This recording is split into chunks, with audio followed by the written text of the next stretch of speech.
Good morning, children. Today we will study the factors which favors the formation of the ionic bond. Last topic that you have studied is the ionic bonding. So now we will study the factors which affect the ionic bond formation. And then you know the ionic bond is formed between oppositely charged ion. And then you have seen the formation of many compounds like sodium chloride, calcium chloride, and aluminium oxide. So different compounds can be formed by the formation of cation and anion. Now first we will see the condition for the formation of cation and anion. For this first we will study the ionization enthalpy. The ionization enthalpy is related to the formation of the cation. You have seen that when an element loses electron, like sodium, when it loses electron, then it is converted into cation, and the energy which is required for the removal of this electron is called as ionization enthalpy. That means ionization enthalpy is an important factor for the formation of the ionic bond. So in this way the ionization enthalpy is related to the formation of cation, which are required for the formation of ionic bond. So in the sense, the element which is having the lower ionization energy, then it can be easily converted into cation, and that will favor the formation of the ionic bond. So in this way we can say the process of loss of electron by metal atom requires energy equal to the ionization energy, and when this energy is low, then the formation of cation will be favored, and then it will be more stable. So for example, the sodium will lose electron, then we can write for the potassium will lose electron, or the calcium or aluminum, whatever maybe we can write for the magnesium will lose electron, then it is converted into magnesium 2 positive ion with the loss of 2 electron. So we can say the ionization enthalpy is important for the metal to form the positive ion or the cation. So for the formation of cation, ionization enthalpy is the important factor, and lower the ionization energy will favor the formation of cation, and ultimately it will favor the formation of ionic bond. And now the second, that is electron gain enthalpy. And then you have studied the electron gain enthalpy is related to the formation of anion. That means when an element gain electron, then it will form anion, and when it will gain electron, the energy will be released.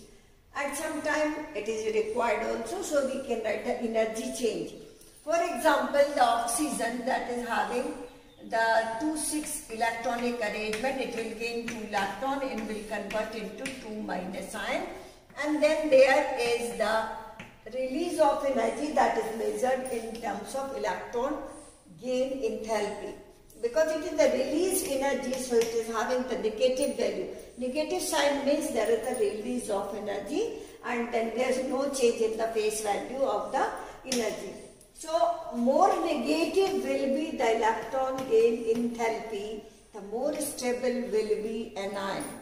Means the energy which is released will be more, then the anion will be formed more frequently, and then it will be more stable also. So in case of electron gain enthalpy, more negative value of electron gain enthalpy will favor the formation of anion.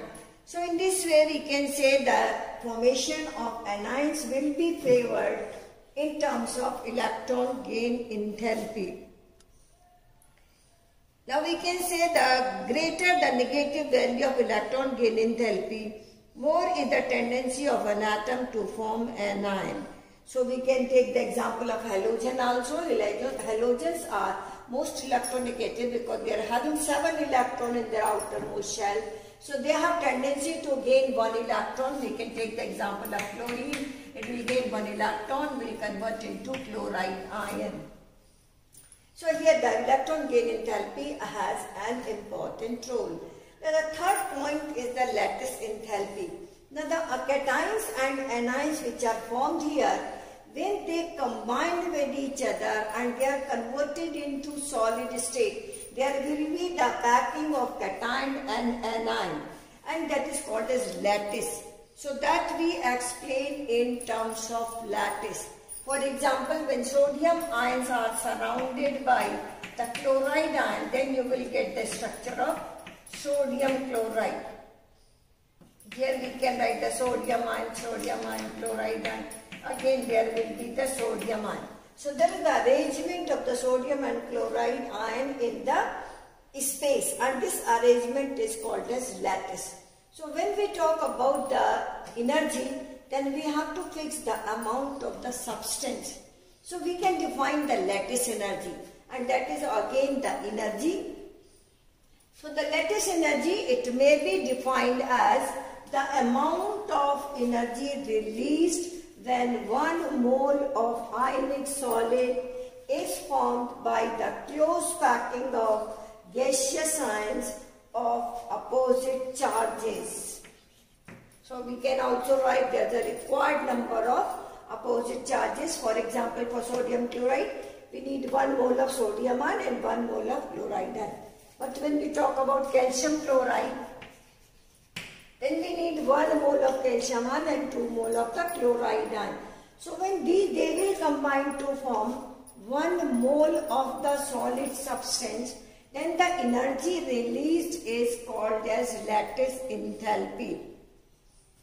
So higher the value of lattice enthalpy, more stable will be the lattice, and then the more stability for the ionic compound.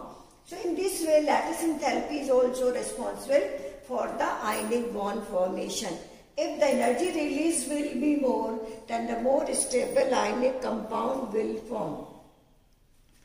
So we can say the magnitude of lattice enthalpy gives an idea about the inter-ionic forces, and it also provides a measure of the stability of the ionic compound.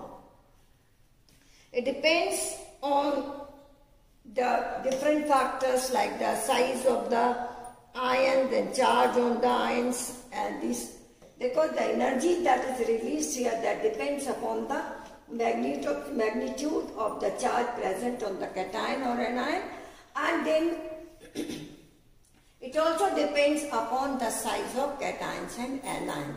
So lattice enthalpy also plays a very important role in the formation of ionic bond, and its energy depends upon some factors which are responsible for the electrostatic force of attraction, and this is the size of the ion and size of the cation.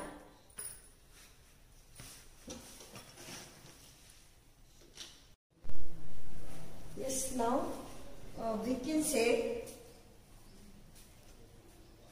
the condition for the stable ionic bonding are: the first is ionization enthalpy of cation forming element should be low. The second is the electron gain enthalpy of an ion forming element should have very high negative value. And third is the lattice enthalpy should also have a high negative value. So these are the conditions for the formation of a stable ionic compound. Now we'll study the properties of ionic compound. So the first property that we will study here, the physical state. Normally the ionic compound exists in the solid state. You have studied about the lattice energy when they solidify. Then they exist in the solid state and they are made up of ions. They exist in the ionic form. For example, sodium chloride, we can take example. In the solid state, sodium chloride exists the sodium ion and the chloride ion. So they exist in the form of an ion. They do not exist as the discrete molecules. And that's why these ions are having the opposite charges, that is the positive and negative charges. And this force is called as electrostatic force of attraction. So we can say the ionic compounds are constituted by the oppositely charged ions and they bind together by the electrostatic force of attraction. and this is a very strong force of attraction, so they exist in the solid state, and they are also called as ionic solid. In 12th class you will study about the ionic solid and their structure. So this is the physical state for the ionic compound. So they are called as ionic compound. And in the solid state, they have well-defined geometrical structure. And that you will study the structure of ionic solid. So they are having a well-defined structure, and they are having a very strong electrostatic force of attraction, and then they do not have directional nature. The force is not directional in nature. So ionic compound exists in solid state, so they are called as ionic solid, and they have a strong electrostatic force of attraction. And in these compounds, the ions are arranged in a well-defined geometrical structure, and which is called as the crystal structure. So the second point is high melting and boiling point. This high melting and boiling point can be explained on the basis of electrostatic force of attraction. Electrostatic force of attraction.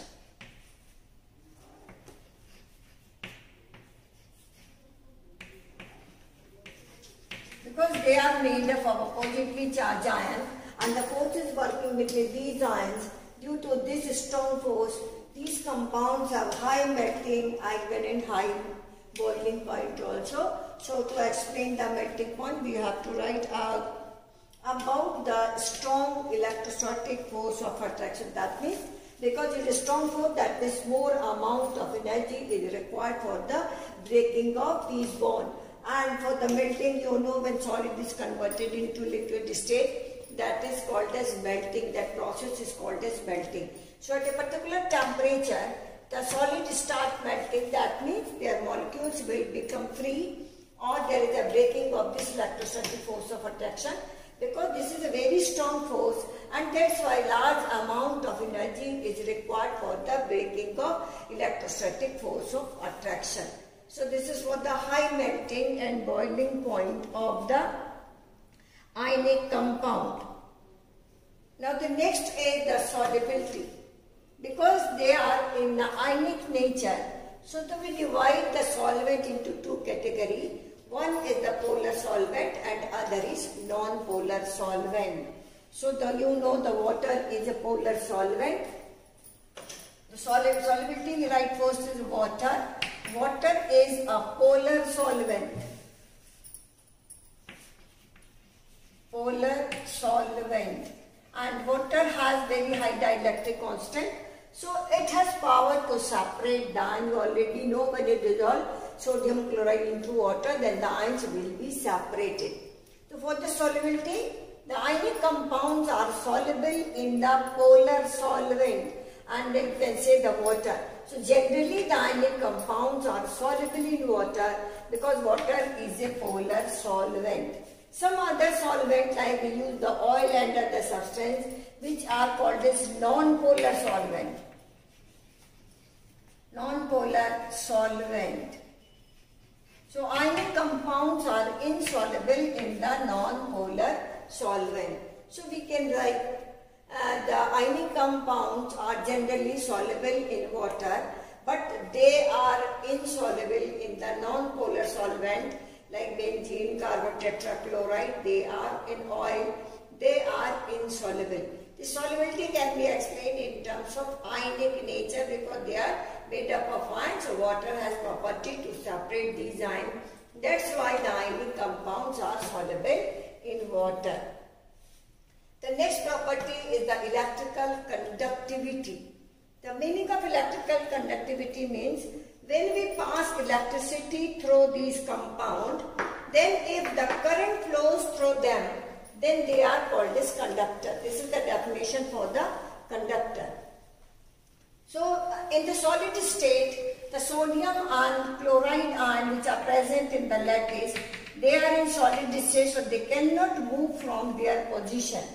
In the solid state, when the ionic compounds present in the solid state, then their constituting particle or ions occupy a fixed position in the lattice. and that's why they cannot leave their position, and that's why they are insulator or they do not conduct electricity. So this is one part. An ionic solid exists in the solid state, then they do not conduct electricity, so you can say they are non-conducting material, or we can say they are insulator in solid state. But when we take the sodium chloride in the molten state, the sodium and chloride ion will become free to move because there is no force of attraction between sodium and chloride ion, and when we pass electricity through it, then the ion will move towards the opposite electrode. So in the molten state or in the solution, in both the condition, when we dissolve in water, then you will get a solution in which sodium and chloride ions will be free. So in molten state or in solution, the ions are free to move, so they can conduct electricity. That means if you pass electricity through them, then they will start moving toward the opposite electrode. So now we can say for the electrical conductivity, in the solid state, ionic compounds do not conduct electricity. But in molten state or in solution, they can conduct electricity, so they are called as electrolytes. Because electrolytes are the substance which can conduct electricity either in molten state or in solution. So this is for the electrical conductivity. You have to write both the state either in solid state, second in the molten state or in solution. These two will be same because in both the condition the ions will be free to move, and that's why the ionic compounds are called as good conductor of electricity in molten state or in solution because of the ions are free to move. Now the next is the ionic reaction. When ionic compounds react with each other, you have studied in the 10th class also, like when silver chloride reacts with sodium nitrate, NaNO3, then there is a double displacement reaction. You will get a white precipitate of silver chloride and NaCl will form. Now this reaction is called as ionic reaction because when you dissolve silver chloride in water, you write with the silver nitrate and the sodium chloride. Sodium chloride and this is silver nitrate. So when the reaction will occur, then you will get silver chloride and then the sodium nitrate, NaNO3. So now in this condition, the silver nitrate react with the sodium chloride, both are soluble, and then you will get a white precipitate of silver chloride.